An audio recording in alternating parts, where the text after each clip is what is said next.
वो मरा क्यों? ओ मरा क्यों ये विक्रम बेताल की कहानी है। किसी जमाने में अंग देश में यश केतु नाम का राजा था।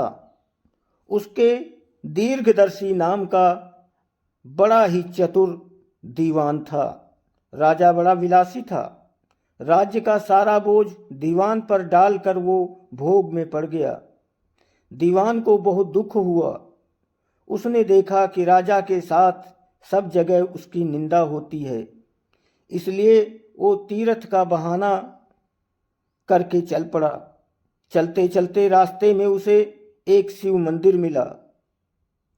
उसी समय निशिदत्त नाम का एक सौदागर वहां आया और दीवान के पूछने पर उसने बताया कि वो सुवर्ण द्वीप में व्यापार करने जा रहा है। दीवान भी उसके साथ हो लिया। दोनों जहाज पर चढ़कर सुवर्ण द्वीप पहुंचे और वहां व्यापार करके धन कमाकर लौटे। रास्ते में समुद्र में एक दीवान को एक कल्प वृक्ष दिखाई दिया। उसकी मोटी मोटी शाखाओं पर रत्नों से जुड़ा एक पलंग बिछा था। उस पर एक रूपवती कन्या बैठी थी, वीणा बजा रही थी। थोड़ी देर बाद वो गायब हो गई। पेड़ भी नहीं रहा। दीवान बड़ा चकित हुआ। दीवान ने अपने नगर में लौटकर सारा हाल कह सुनाया। इस बीच इतनों दिनों तक राज्य को चलाकर राजा सुधर गया था और उसने विलासिता छोड़ दी थी। दीवान की कहानी सुनकर राजा उस सुंदरी को पाने के लिए बेचैन हो उठा और राज्य का सारा काम दीवान को सौंपकर तपस्वी का भेष बनाकर वहीं पहुंचा। पहुंचने पर उसे वही कल्पवृक्ष और वीणा बजाती कन्या दिखाई दी। उसने राजा से पूछा, तुम कौन हो? राजा ने अपना परिचय दे दिया। कन्या बोली,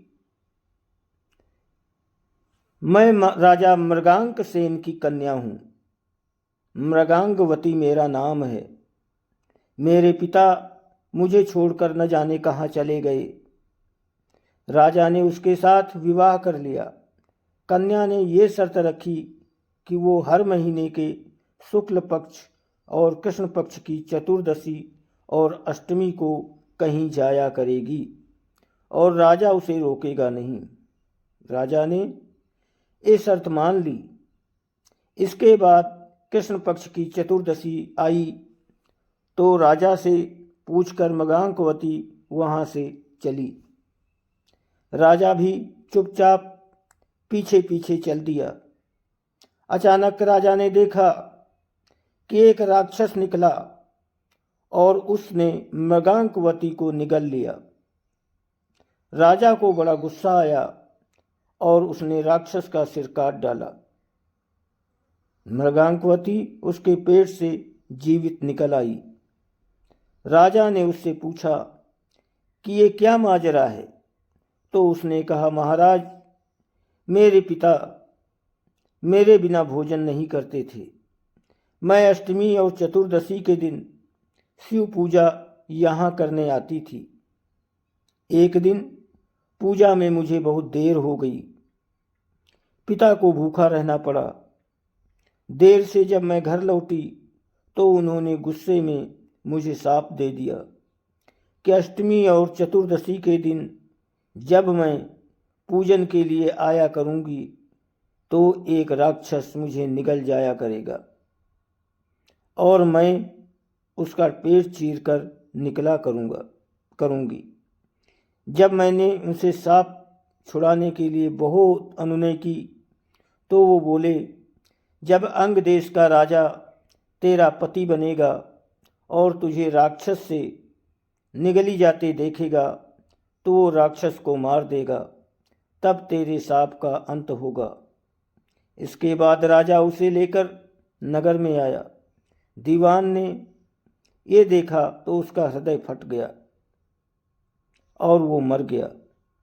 इतना कहकर बेताल ने पूछा, हे राजन, ये बताओ कि स्वामी की इतनी खुशी के समय दीवान का हृदय फट गया।